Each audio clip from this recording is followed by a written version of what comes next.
6 o'clock, I'll call the public hearing to order.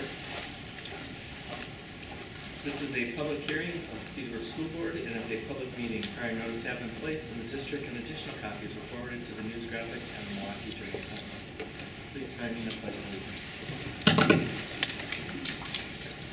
I pledge allegiance to the flag of the United States of America and to the republic for which it stands, one nation, under God, indivisible, with liberty and justice for all. All on you, Ben. Thank you. So this evening we have the 22-23 budget hearing, proceeding in our regular board meeting. It's part of a state requirement for each public school district to go through this hearing and present the budget for the upcoming year to the board and the community. So we'll do that, go through some of the highlights of this year, and then also recap of last year as well. Starting with last year, the school district finished with a surplus of $169,000 in the general fund. This is a result really of expenditures coming a little bit lower than expected in the general fund. But overall, really close in line with what we're budgeting for the fiscal year. As a result of this surplus, we added that to our fund balance in general fund. So our fund balance at the end of June 30th is just over $9.6 million. That represents 26% of our expenses for 21-22.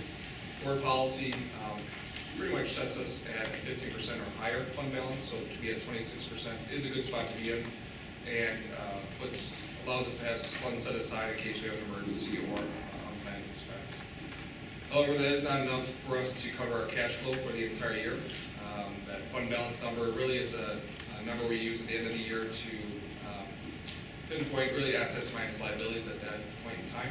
But over the course of the year, since our revenues come in big chunks and our expenditures are more stable, we actually have the cash flow borrow between November and March to cover payroll through that time period. So for the majority of the year, our fund balance is a lot less than that, but at 9.6 is a healthy number for the school district. Looking at 22-23, just a couple of highlights before I dive into it a little bit more. We are presenting a balanced budget this evening. However, without the use of ESSER grant dollars, we would have a budget deficit of $1.1 million. That's a result of no new funding from the state, as the plan was really to use those grant dollars for last year and this year to balance our budgets during those two school years.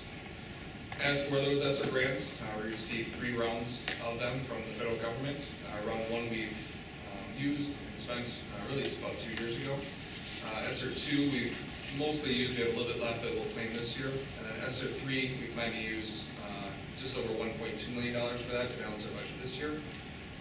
If that's the plan and we claim that full amount, we'll end up with having about $260,000 left at the end of this fiscal year that we could use for the 23-24 fiscal budget. We have until September 30th, 2024 to use the ESSER 3 grant dollars. So at this point, we're really just supplanting local costs within our budget to help balance our budget. In terms of state aid, that remains high for this year at just over $14 million. Prior to 21-22, that number was around $12 million. So that's really a reflection of the current state budget that provided an increase in state across the state for a lot of districts. However, it did not increase our revenue limit. And so most of that state aid increase resulted in property tax relief for the community, which I'll get into a little bit later. But that state aid number remains high for 22-23. In terms of expenses, the board committed to the 4th year of a teacher compensation plan for 22-23. This has been an ongoing compensation plan for teacher salaries for about $200,000 per year.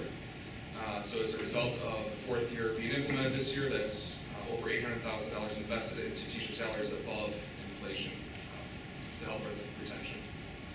In addition to that, compensation increases were approved by the board during the summer for inflationary increases of 4.7%.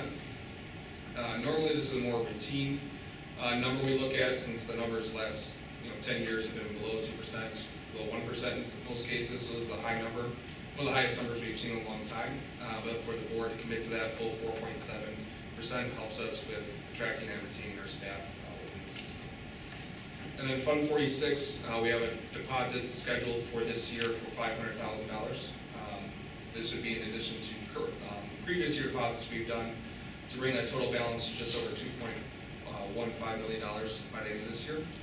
And just a reminder, Fund 46 is our capital improvement trust fund that we use to really set aside funds for future capital expenses we have in the system for facilities, technology, athletics, whatever it may be. And a quick snapshot of some of the non-recurring expenses and revenue pieces for the 22-23 budget. Like I said, without the use of ESSER grant dollars, we'd have a budget deficit of just over $1.1 million. However, we were using those ESSER 3 grant dollars to balance the budget. In addition to that, there's also been additional funds released by the governor from ARPA, which is one of the realms of the COVID relief dollars from the federal government.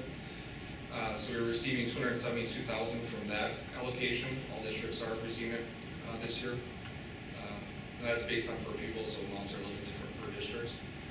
In addition to that, the Fund 46 deposit we had scheduled for 21-22, we actually moved to September of this year. So in terms of the fiscal books, it's going to show up in 22-23, but really that's one we planned for last year. We really just did that to help balance out the budget from last year. And then we do have one remaining expense, non-recurring expense as part of the ESSER grant dollar. That's not an existing cost that we had before the ESSER grants, and that was additional counselor at Webster at $98,000. So we're in the process of looking at what we do once those ESSER grant dollars run out, and we have some plans to help keep that position going if we can. And like I said, after the use of ESSER grant dollars, if we claim that full amount that we're currently budgeting at, we'd end up with just over $260,000 remaining in ESSER grant dollars that we could use for 23-24. When we look at the revenue limit, that's the cap we have to work under in terms of how much revenue we can collect as a school district. All public school districts in Wisconsin work under revenue limits. And the basic equation is whatever your state aid plus your property tax levy is, those two numbers make up your revenue limit. Obviously, a lot more factors go into that calculation, but that's kind of the gist of it. So if you get more state aid, lower property tax levy, and vice versa. Over the last couple of years, like I said, state aid has been increasing, and so as a result, property taxes have been decreasing. But our revenue limit has stayed relatively the same, so as a result, we have no new usable revenue for the district. That's why we're relying on ESSER grant dollars over the last couple of years to help balance our budget and cover costs. The revenue limit changed slightly this year, and that's really a result of an exemption as a result of our membership changes, and then an increased deduction for the private school voucher program. That voucher program pretty much functions as it increases our revenue limit that we're able to collect for property taxes, and then we pay that back out for the voucher system that's calculated by the state. So we're kind of like on a float mechanism for that. When we look at general fund revenue by source, it's mostly at this point split between local sources, property tax levy, and state sources, which is state aid. A couple years ago, it probably leaned a little bit more towards property tax levy, just the way that Cedarburg's made up, more property-rich district relative to the state. But as a result of a recent state budget, with more state aid being put into the formula, that has shifted to more of a split between those two, more even split between those two. And then there are other sources of revenue really coming from federal grants, the ESSER grants obviously, but also our title grants, and then open enrollment in tuition that we receive from other districts who attend here, or students who attend here. When we look at expenses, we're a service industry, so most of our expenses are going to be made in salary and benefits. Over 2/3 come from that. When we look at purchased services, that comes from our contracted services such as transportation, leases that we have, utilities, costs that we have to maintain the facilities, technology expenses, items like that. Transfers make up 12% of our expenses, and those are really transfers coming from our operational, our general fund, going to other funds. So the largest transfer we have is in the Fund 27, which is our special education fund. And most of those costs end up being salary and benefits for our special education staff, so that a large portion of that is also staffing. But then we also have our transfer to Fund 46, which I mentioned before is our capital improvements fund. And then the rest of the budget's made up of smaller expenses such as general supplies, equipment, insurance, liability insurance, items like that. And just an overview of Fund 46, the board established it in 2017. Once we established it, there was a 5-year timetable in terms of when we could start using those funds. So as of March 2020, this March 2022, we're able to actually pull funds from that to use on different projects we have in the system. Any expenses that come out of that fund must be part of a 10-year master plan approved by the board. So we can't have any expenses come out of it until it's part of that plan. And like I said, after this year, we plan to have just over $2.1 million in that fund. During this winter, our personnel and finance committee plans to meet and discuss that 10-year long-term maintenance plan and really start to itemize some of those pieces that are part of that to make sure we're accounting for them and prioritizing them in the correct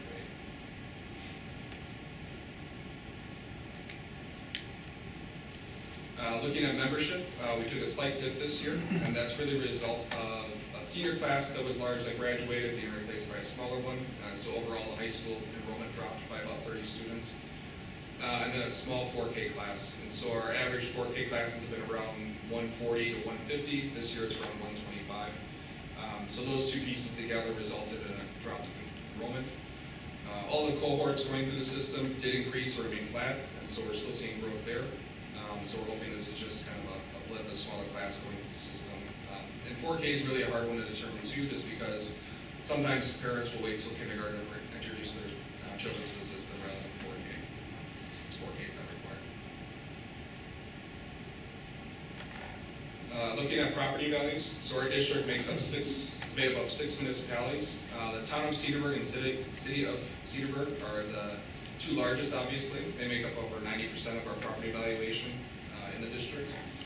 We also have portions of the town of Grafton, village of Grafton, city of Maplewood, and town of Jackson. Overall, total property valuation minus any TIDs is over $3.3 billion. When we look at the growth of property valuations, the increase for this year compared to last year was 14%, which is one of the largest increases we've seen in probably 30 years. So we're seeing a lot of growth there from the market changing, and also residential development, or just development in general. But that continues a trend we've seen in the district. Last year, property values increased by 8%. Before that, it was around 4 or 5%. So a lot of growth recently. Over the last 10 years, it's increased about 60%.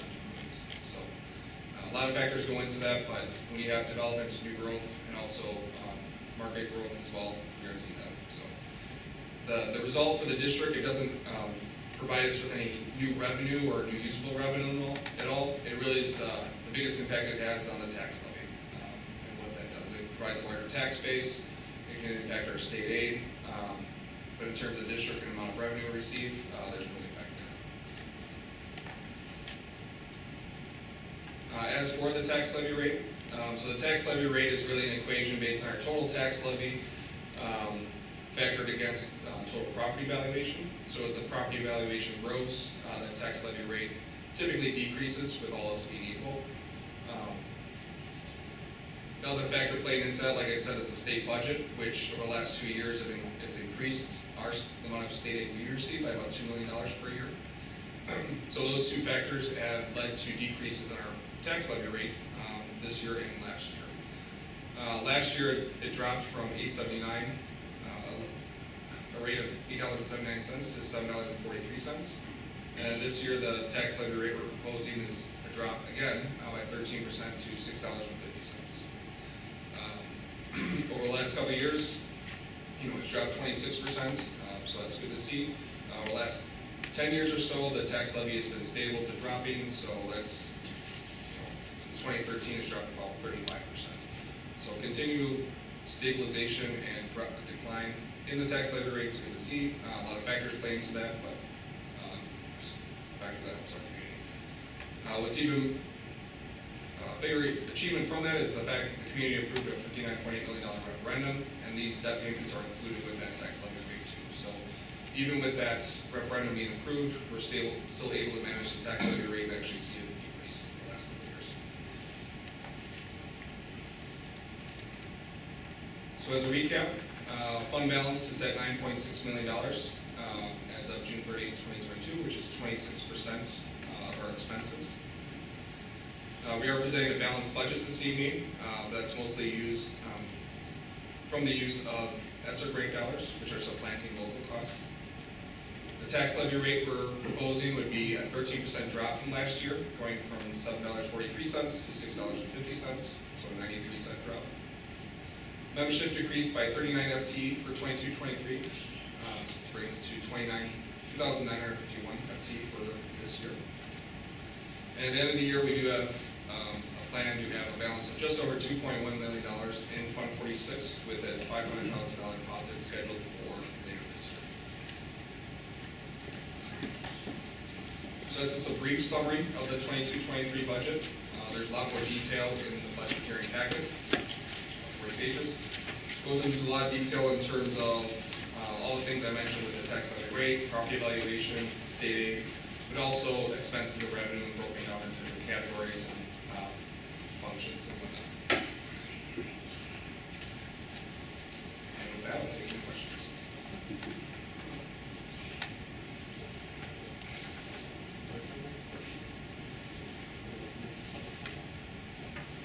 I'll just say you did a nice job presenting. It's a great package you put together. It was easy to read, easy to follow. I appreciate that. We do that every year. So it's helpful. It's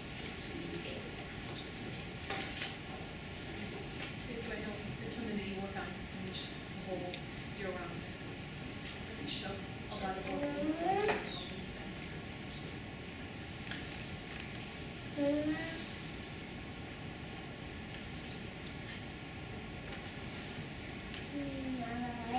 We'll open up for public comment. Anyone wish to speak on the budget?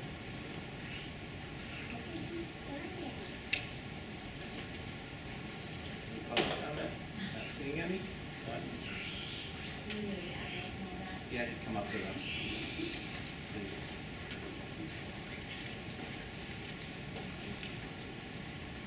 Connie Kincaid at 75W725 Main Street, Cedarburg. I just have a comment. I want to say thank you to Mr. Irwin for answering questions on just a really consistent basis.